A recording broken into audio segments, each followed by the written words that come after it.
اليوم راح اعمل الكيك الاسفنجي تبع المحلات، هيك الهش والطري والطيب بنفس الوقت. كتير طريقته سهلة وراح ازينها ان شاء الله غير شكل. بدي 6 بيضات حجم كبير، 6 حبات من البيض. اذا كان حجمهم صغير نستخدم 7.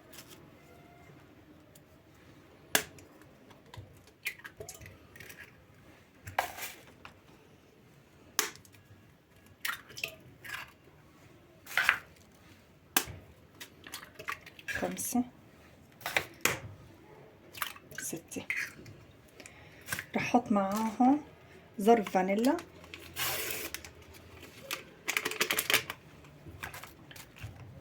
ومعلقة صغيرة من الخل، معلقة صغيرة، غطا واحد يعني. وبضيف معاهم كوب سكر بس. ما هلا اول شي رح احطهم بالعجانة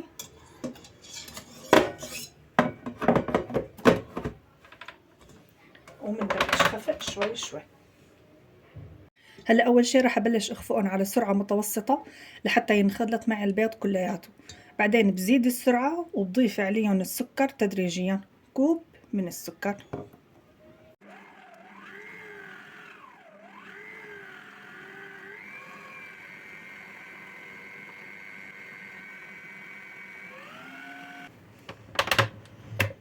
شايفين؟ بنضل نخفق لحتى نحصل على هذا القوام الكريمي، بتضاعف حجم البيض عندي.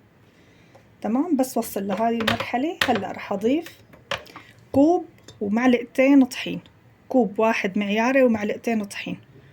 وراح اضيف كمان عصير وحدة من الكرمنتينا، كرمنتيناي وحدة. هلا بضيف الطحين، كوب واحد كامل ومعلقتين، كوب ومعلقتين. هلا بعد ما اضيفهم ما بدي اخلط كتير، بس بحيث يختلطوا عندي المواد. وبضيف كمان مثل ما قلت لكم عصير كرمنتيناي وحده او برتقاني، نص برتقاني، بهالطريقه هاي. هلا وبخفق بس لحتى يختلطوا المواد.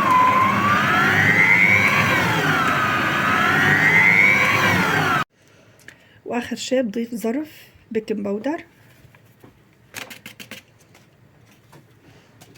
وبخلط خلطه كمان سريعه.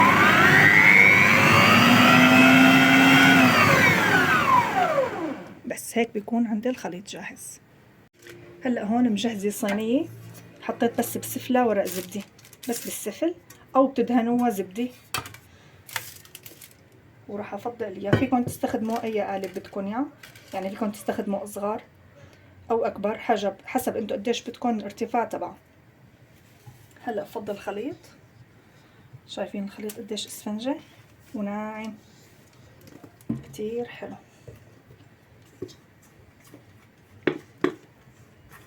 ما شاء الله مثل الكريمة.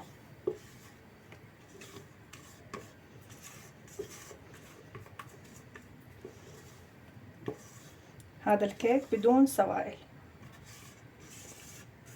بدون زيت ولا حليب، بيعتمد بس على خفق البيض انه نساويه كريمة. بنوزعه هيك بهالطريقة ها.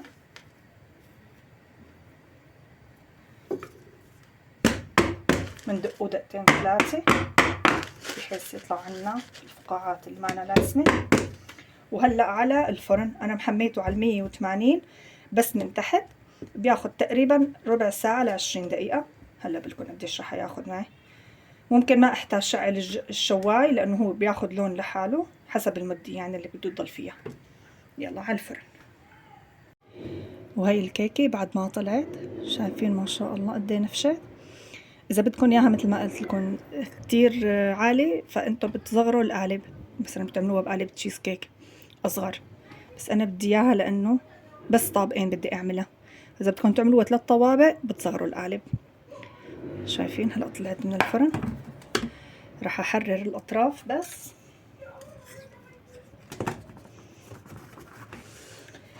وبعدين بس تبرد شوي اكتر رح ازينها بالكريمة.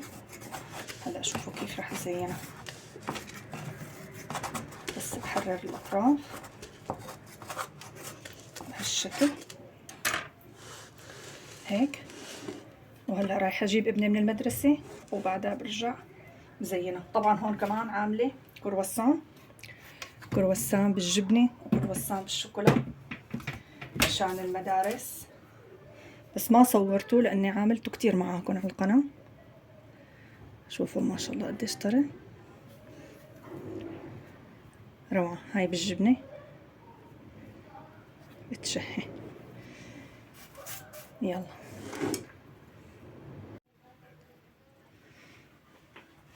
وهاي الكيكة بعد ما قلبناها نشيل ورقة الزبدة، رح اقصها بالنص وزينها بكريمة الشوكولا وحبيبات الشوكولا.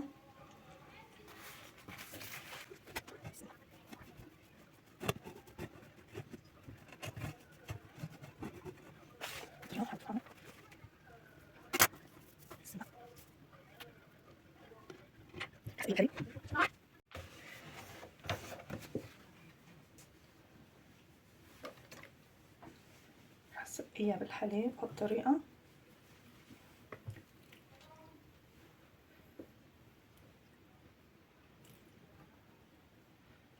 هي طرية ما بدها كتير حليب.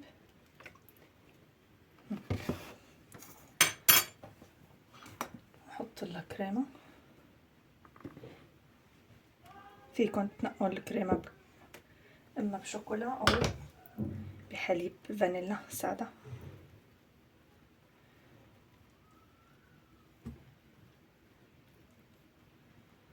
بهالطريقة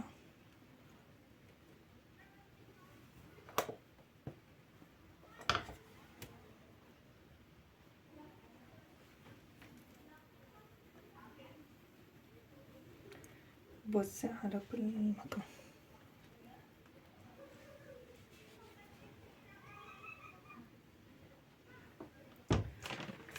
هلا احط كمان شوية حبيبات الشوكولا.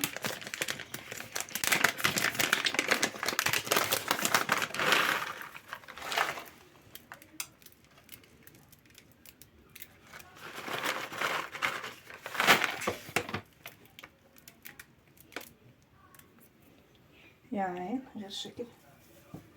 هلا نضيف الطبق الثاني.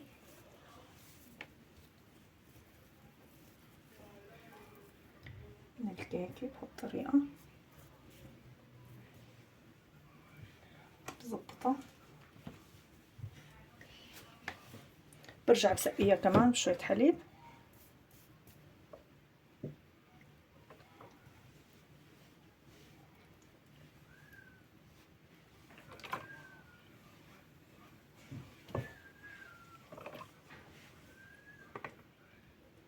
فيكن تخلطوا مع الحليب شوية سكر إذا بدكن حلاتها أكتر، بس خلص أنا بكتفي بحلا الكريمة والشوكولا اللي ضفته.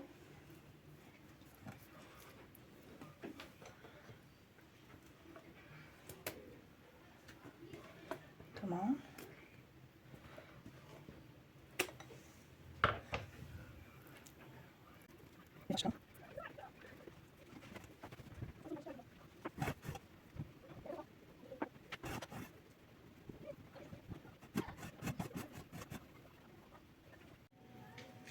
وهي هيك شكلها بعد ما غطيتها بالكريمة كلياتها.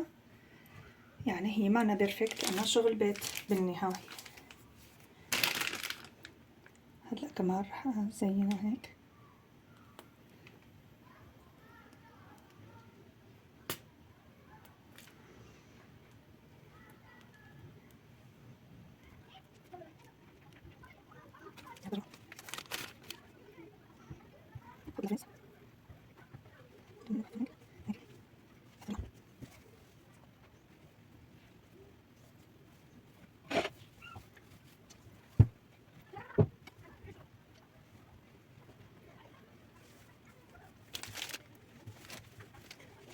يعني ماشي.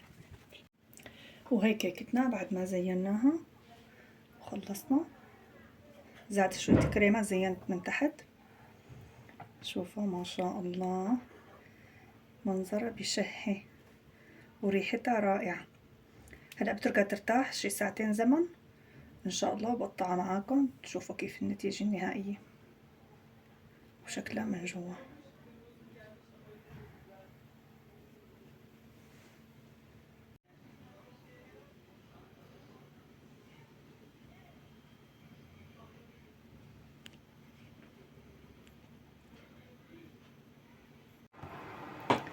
وهلا رح اقسم معكم الكيكة ونشوفها من جوا كيف. بسم الله.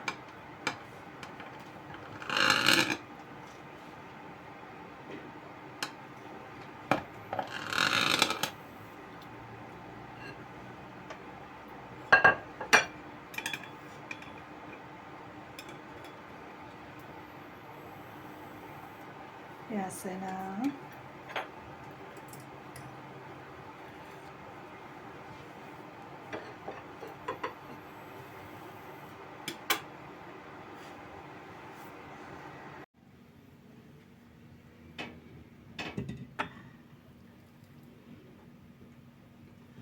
ويا عيني على فنجان القهوة هلا جنب هالكيكة الخرافية غير شكل.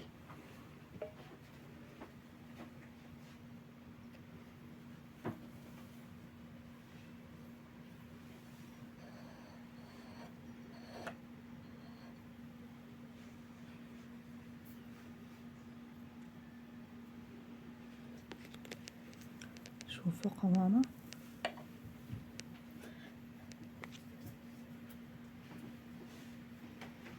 رح ادوقها معاكم. بسم الله.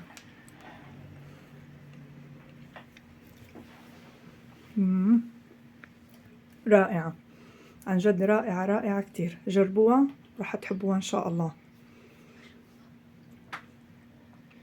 لا تنسوني من تعليق حلو ومتابعة، وشكرا كتير كتير لكم لمتابعتكم، والسلام عليكم ورحمة الله وبركاته.